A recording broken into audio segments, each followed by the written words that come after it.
More than 70,000 peacekeepers serve in 11 UN missions deployed in hotspots around the world.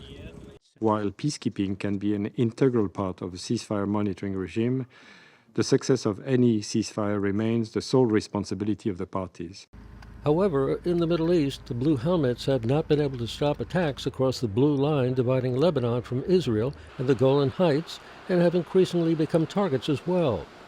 Over the weekend, peacekeepers reported that Israeli army fired warning shots from a machine gun at them across the blue line near Ermaish in South Lebanon. UN peacekeepers come under attack in many of the situations where they're currently deployed. UN peacekeepers being threatened or assaulted or even killed, most recently in the DR Congo during its clashes with the M23 armed movement in January.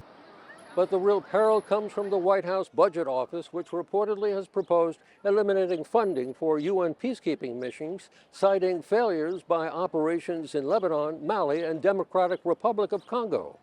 There is no final plan, final budget, final dynamic. That is up to the White House and the President of the United States as they continue to work on their budget plan and what they will submit to Congress. The U.S. is the largest contributor to the UN peacekeeping budget, amounting to nearly $1.2 billion annually. Should the U.S. decide to unilaterally stop paying this about 26% of funding it is mandated to give annually to the UN, it would have a very significant and potentially devastating impact on UN peacekeeping operations. There's been no official response from the UN regarding reports of possible U.S. cuts to its budget. The U.S. already owes the UN $1.5 billion for the current fiscal year, so the question remains, how much of that will the UN actually get from the Trump administration? Frank Ucciardo, TRT World, the United Nations.